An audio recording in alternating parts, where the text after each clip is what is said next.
Imagine being presented an opportunity to enjoy 5 days of the most wonderful motorcycle riding anyone could ever ask for. On the back of vintage small bore motorcycles, 350cc or less, we would rumble up mountains, ride through pouring rain and hail, conquer any challenges presented to us. We would enjoy 5 life-changing days riding on some of the best roads and curves Colorado had to offer. Hi, my name is John, and this is my beautiful wife, Anne Marie. We are from Austin, Texas, and when presented the opportunity, of course we said yes. This is the story of the Small Bike Big Adventure 2021 Colorado Ride.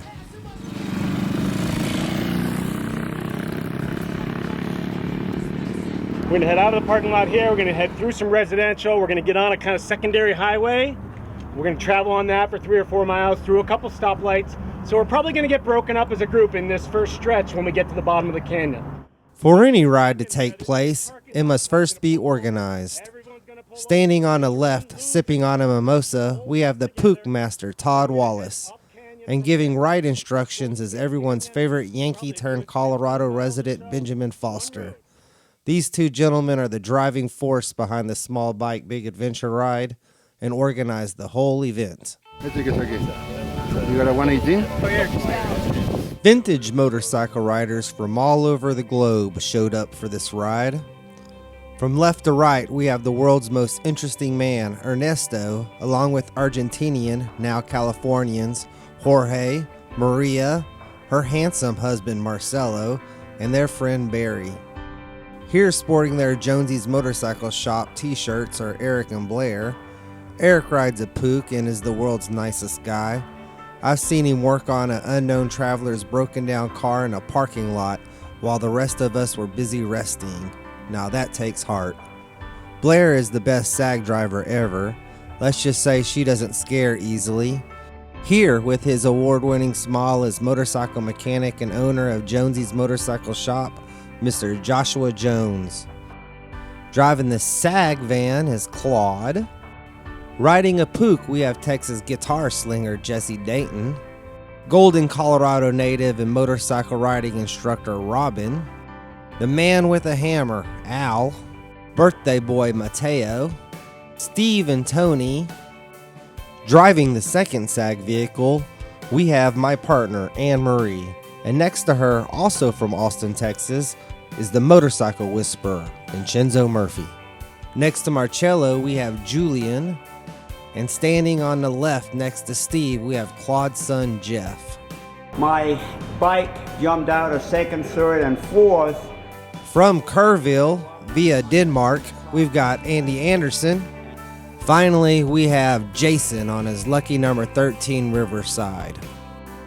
Uniting around a love for vintage motorcycles, we instantly become family.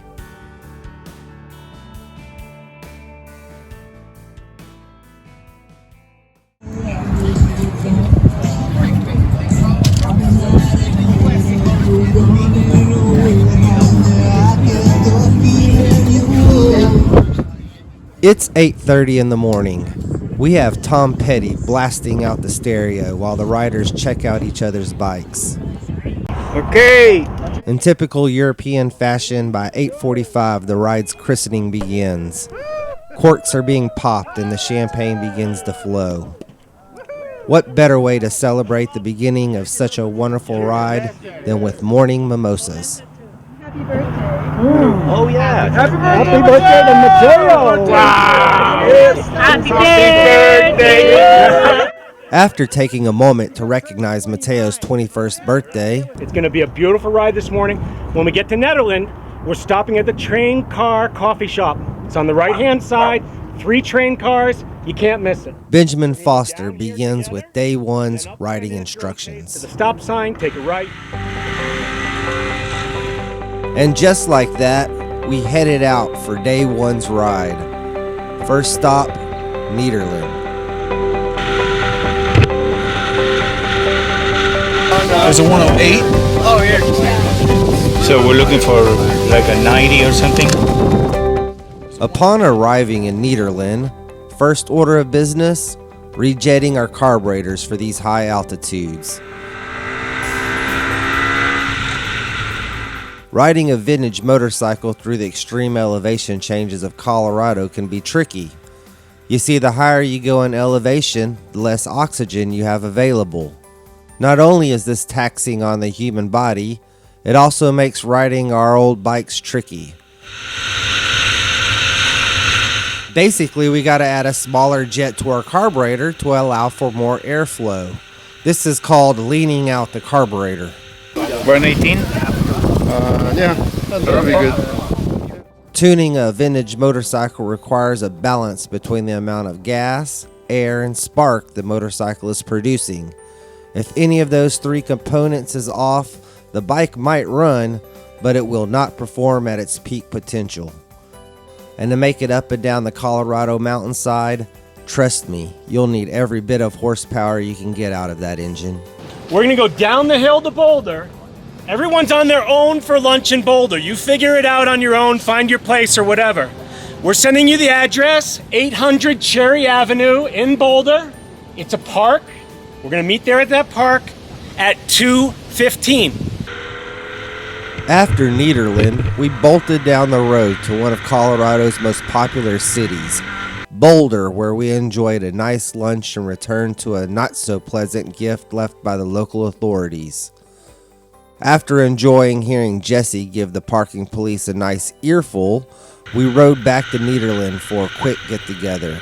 So we just made it back into Nederland. Bikes are running pretty good. We've had a handful of breakdowns along the way.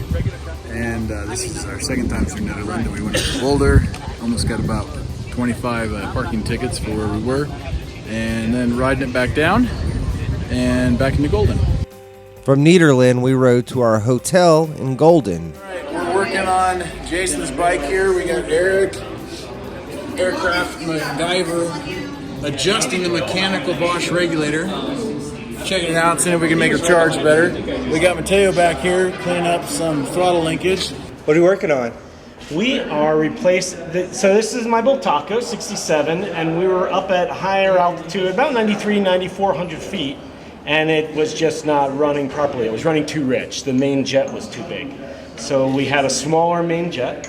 We pulled the big one out, and we're putting the small one back in, and now we're putting the carburetor back on the bike with the smaller jet, because tomorrow we're climbing Mount Evans, 14,000 feet, and we're gonna need less gas and more air. I'm gonna have to drop the needle. So that's what we're hoping for, is less gas and more air, so this bike can make it to the top of Mount Evans. That evening was spent working on our bikes before finally relaxing to a wonderful meal. Thanks, guys, for making day one so perfect. So we want to skirt the university. The construction's a lesson. But there was one lane. Yeah. So we will get split up. We absolutely will get stopped. Okay. But if you want to look at, no, I'll leave it right there. Okay, so we're going to go around the college and we're going to go up 19th. Yeah, it's right up here. Right up here. You tee off, you take a right. Take a right. And we're going to go up, you're going to go over the highway, and we're going to continue going. I will stop just over the highway. There's a bike lane. I'll just pull over and wait for everybody to catch up. When everybody's caught up, we're going to go all the way up. It's about 8,000 feet, and we're going to stop at Buffalo Bill's gravesite. All right, Tuesday morning, and everybody's getting geared up, doing last minute things here. And we'll be heading out. We're going to go up Mount Evans this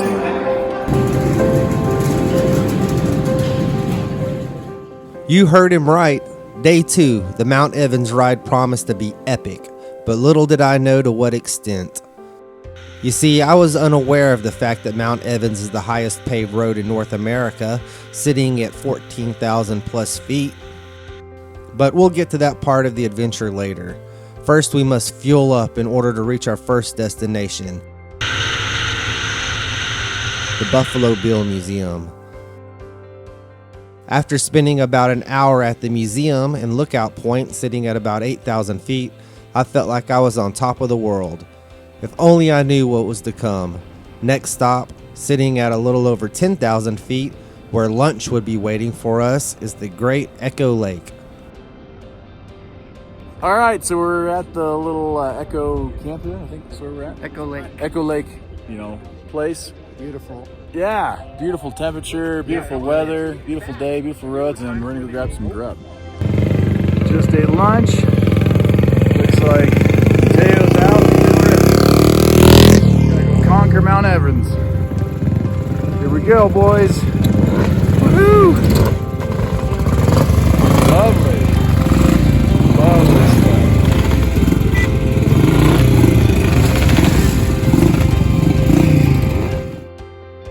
Echo Lake is the launching point for the main task of the day, conquering Mount Evans. As I said earlier, Mount Evans is a magical ride. Sitting at more than 14,000 feet, Mount Evans is the highest paved road in North America. Riding up the mountainside is no easy task. The roads are a steep incline and have little to no shoulder to speak of. Riding up Mount Evans takes commitment. Once you have begun, there are few places to turn around at. The ride includes views of mountain goats and lakes made from melted snow. Once you make it to the top of Mount Evans, you quickly realize it was worth the effort. All right. The Leoncino made it to the top here. That road is pretty rough. Kind of bouncy. Yeah, top of Mount Evans. 14er climber here. The descent is equally fun and includes a ride past Summit Lake Park. The view from our motorcycles as we were riding down that mountain pass is a once-in-a-lifetime experience.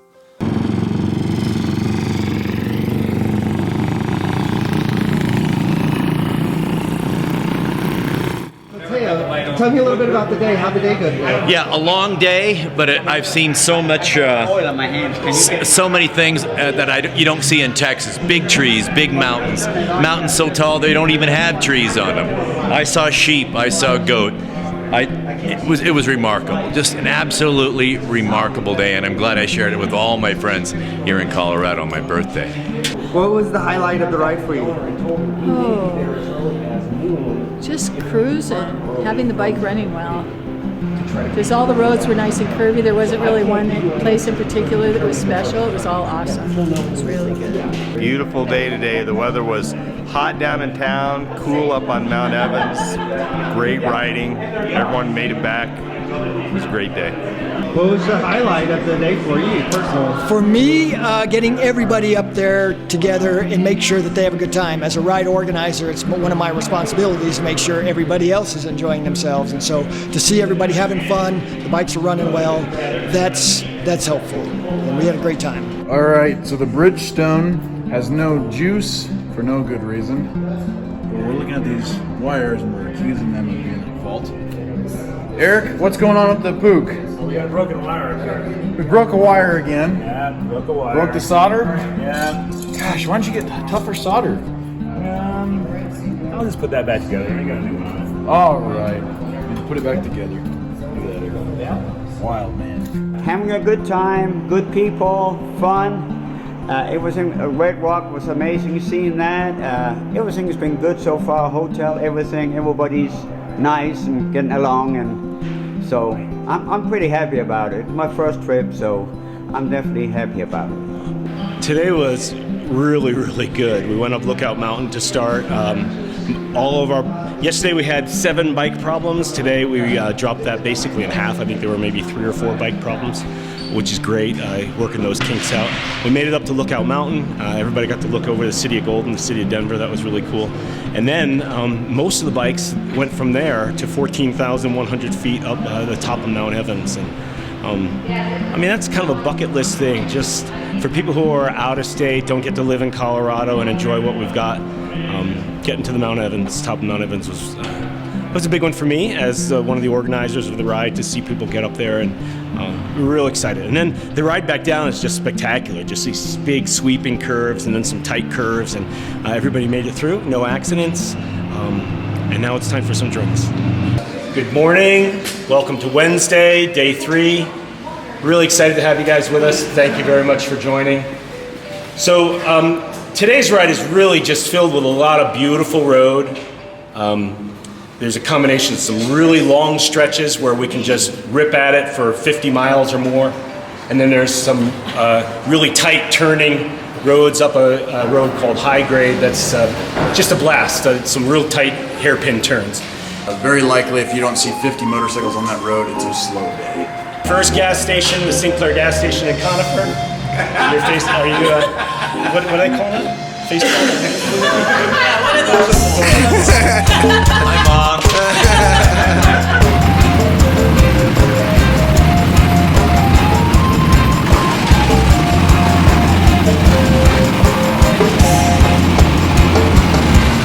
There's a combination of some really long stretches where we can just rip at it for 50 miles or more. And then there's some really tight turning roads up a road called High Grade that's just a blast. Some real tight hairpin turns. The first half of the ride from here to the first gas stop in Conifer, roughly 45 miles, there's a good, hey, you, focus. It was him? Just got done riding through from Golden over to Conifer. We're getting gassed up to head over to Woodland Park. What do you think, Claude? Was that fun in the minivan? We're having a good time. Oh yeah, having a good time, exactly. Gottie's always up in front.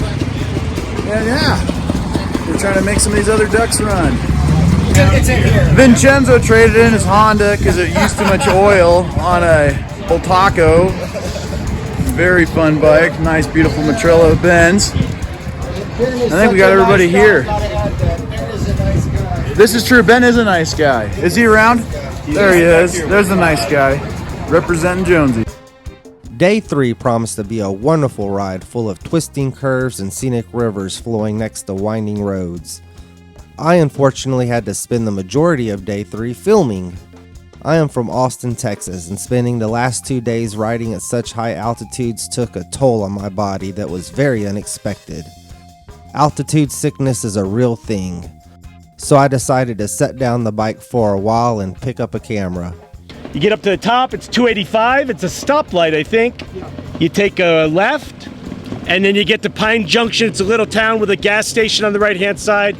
Stop, get gas, because the next gas is 57 miles. So up here to Pine Junction, take a right, through a little dirt, to the top to 285, take a left. Pine Junction is the little town with the 1-2 pump gas station. I am very proud to say that my friends kept on trucking down those Colorado roads. Next stop, the Pine Junction Country Store. How was that? Amazing. Amazing. So excited, yeah. Beautiful road. I'm having a blast. You having a blast? This ain't like driving through West Texas. After fueling up One more tap. and working on our bikes, Jonesy received a wonderful surprise visit from his wife, who brought with her his bike from last year. Yes, the bike that had gotten stolen. So we left Golden this morning, and somehow my sweet sweetheart Vanessa was able to bring the pickup and bring me an extra motorcycle. That's the Road Racer from last year that got stolen. And yeah, we're a little bit outside of Victor and Cripple Creek, waiting for some guys to come back. And yeah, it's really fun to be back on the Road Racer. I'm so glad he was able to get her back and return her to such wonderful form. Final stop, the old mining town of Cripple Creek, where our hotel will be waiting for us. Todd, you gotta go back to, Golden. oh man. What's going on, Todd? I left my bag in Golden. Where at? At the hotel. Where, in a room? Yeah, they've got it. Oh, I was just gonna say, make sure you called before. Yeah, go. My gear is in there, so. Yeah. Yeah, I can only travel on, smelly underwear for so long. So. You wear underwear? I know you guys don't mind, but, in case we go somewhere public, I want to smell my best. This is old Granddad, also formerly known as the Pink Cook. It's my grandfather's motorcycle. Your grandfather's motorcycle? You bought it brand new From from Sears and Roebuck out of the catalog. Yep. Incredible. He ordered it in 68, he got it in 69. And I have every scrap of paperwork for this motorcycle. Wow. Including the tags that held him on the handlebars. There's a strong possibility you're going to have rain and or also, snow. even if you're ready. The last order of business for the day, Discuss next day's ride up Pikes Peak.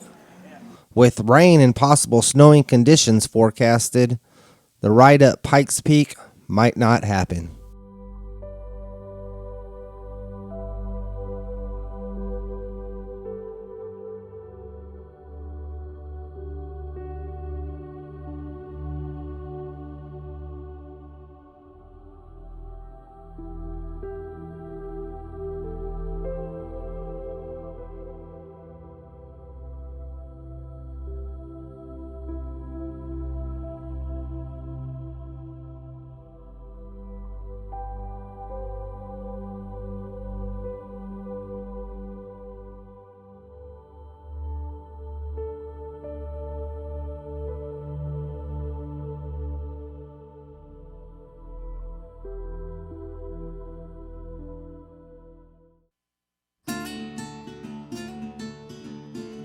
Our group decided collectively to not go up Pikes Peak due to the freezing rain, sleet, snow that's supposed to come in. So we're going to do a little roundabout route. And yeah, we're about to head out Thursday morning.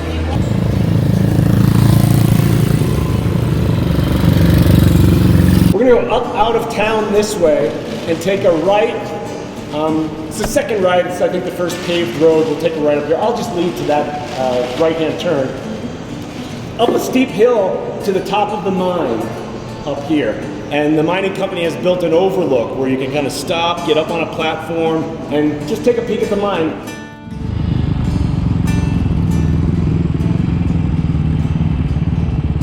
Precious metals. Precious metals.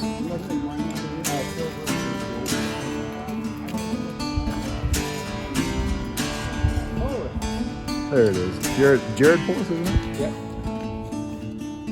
So Todd, did you go down to 25 and that? After taking our, as Jonesy would say, precious metals up to the lookout point to see where the precious metals came from, we jumped on our bikes to travel some of the back roads of Colorado. These roads, unfortunately, are under repair, therefore traveling them requires patience. Next stop, Evergreen Station. Well, most of our bikes stopped here. However, the good Vincenzo Murphy flew right past the meetup point and began his own personal adventure.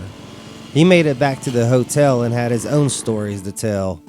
The rest of us fueled up at the Evergreen Station, rested a bit before heading out towards the next section of Colorado Road.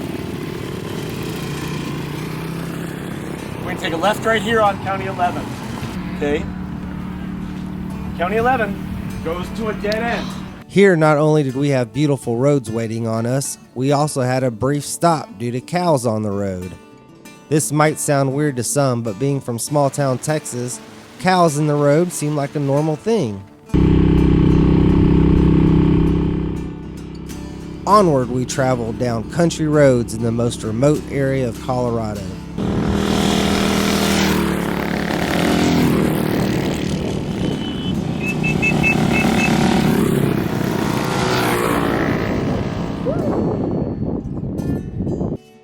Nice roads and beautiful vistas in every direction.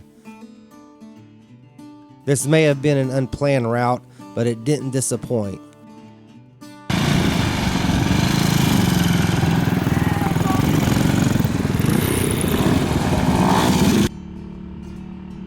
We'll conquer Pikes Peak next year.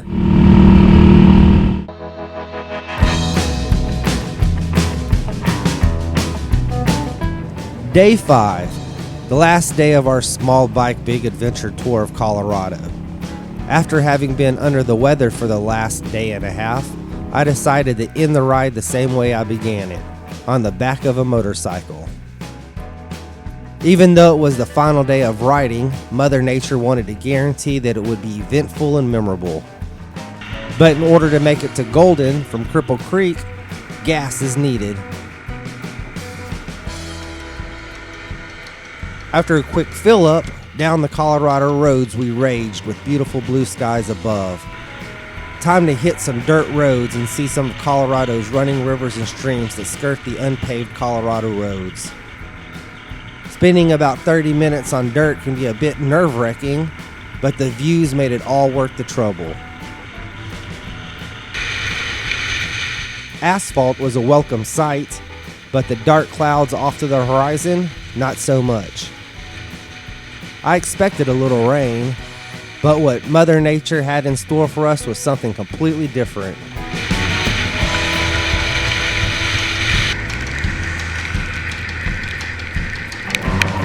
What started off as a drop of cold rain quickly turned into the sounds of hard ice pounding against my helmet. Hail had begun to fall. We slowed down to stay safe and tried to endure for as long as possible. Well, the weather outside is frightful. But eventually we had to seek shelter under a tree.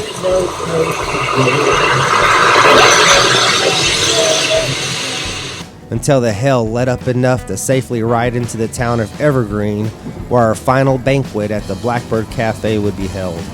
Little update on what happened. I lost my keys, so I rode my road racer back to the house with a spare key. Drove the pickup back up here. These guys came in here. It's been raining quite a bit. They said they ran into a lot of hail. We're waiting for the other guys to pull up, so never a dull day. Well, what do you guys think?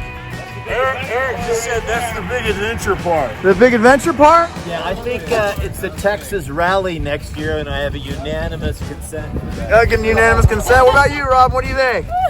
Woo! Oh my God, that was so. Was that fun, John? Was that fun? I don't know if I call it fun. Definitely some adventure. Adventure. That's good. Vincenzo, what'd you think? Fabulous. Now it's alright. Now it's alright. You can't even make this up. Vincenzo brought in some hail. You got any more? You got any more? No, I think that's it. I hope that's it. Golly. What happened? What were you saying? Well, when you're riding and it's what is it, Keaton? Hailing. Yeah. That's the most important part. Suddenly you said, oh, shut up.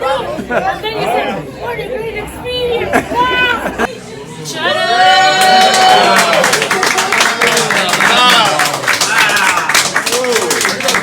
We only make 8 bottles of that wine per year.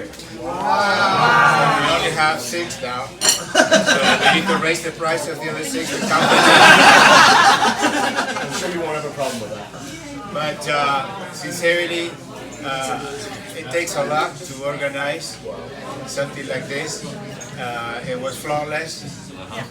We visited several parking lots, but that was when Tom was getting lost. But sincerely, the hospitality was incredible, and I want to thank everybody because we came back and now we're living with a bunch of friends, and this is priceless.